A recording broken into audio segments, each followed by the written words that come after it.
Good morning, Great Britain. This is Greg from the British Broadcasting Network, and I'm here with some breaking news.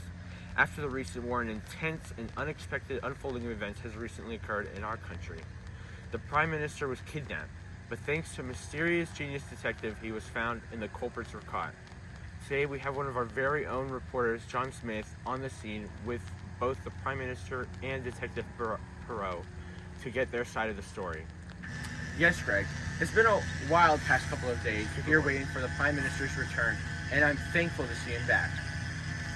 Isn't that swell to hear, ladies and gentlemen? Now we'll be going back to John with an exclusive interview with the Prime Minister. John? Thank you, Greg. This is John, and I'm here with the Prime Minister of England. Did you ever feel your life was at stake? Being held captive, sometimes at gunpoint, can indeed make you feel like you won't get out of their lives. Did you ever lose hope or feel that you would never be found?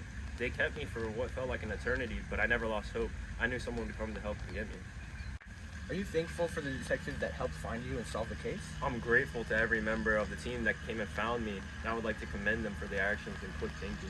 How will this affect your job moving forward? Will you resign or continue as Prime Minister? I plan to put strict protocols in place to make sure that the people don't slip through the cracks.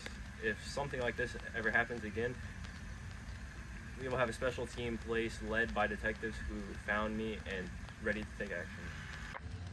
Wow, what a life-changing experience that must have been for him. I can tell you right now, I would not have handled it as well as he seems to me.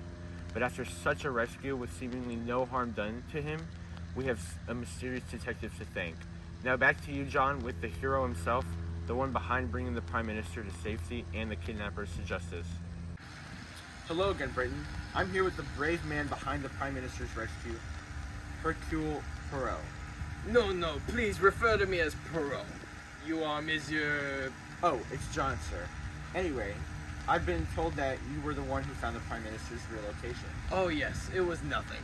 Just a little meddling there, here and there, and c'est évident. The only way that it could have happened is with an inside job. An inside job? So you're saying that it was a planned attack? No doubt, mon ami. The perpetrator, Captain Daniels, the PM's assistant, undoubtedly wanted the Prime Minister out of the picture. Captain Daniels is behind this? Why would someone so close to the Prime Minister do such a vile act? There's no need to go into detail, I assure you. However, he had to move the Prime Minister to a cottage hospital to get him out of the way of the country-threatening reasons.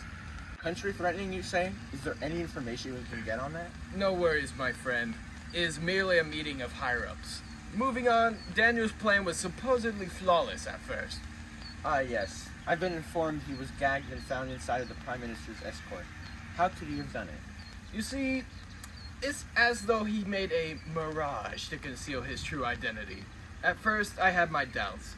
However, after discovering Daniels himself had not been chloroformed, it was only obvious he was the one administering it. I see. Please go on. After the anesthetic surprise, a double of both the Prime Minister and his escort were put into a car and put into action. Interesting. With such a high-risk kidnapping, it's only fair they would go so far to conceal him. Oui. Most definitely. And with that, I think it's fair that we wrap this up. I truly appreciate your time and what you've done for all of Britain, Mr. Poirot. It goes without saying, Monsieur John, a duty like this is what I live for. I love that attitude. And this has been John with BBN, and now we're back to Greg.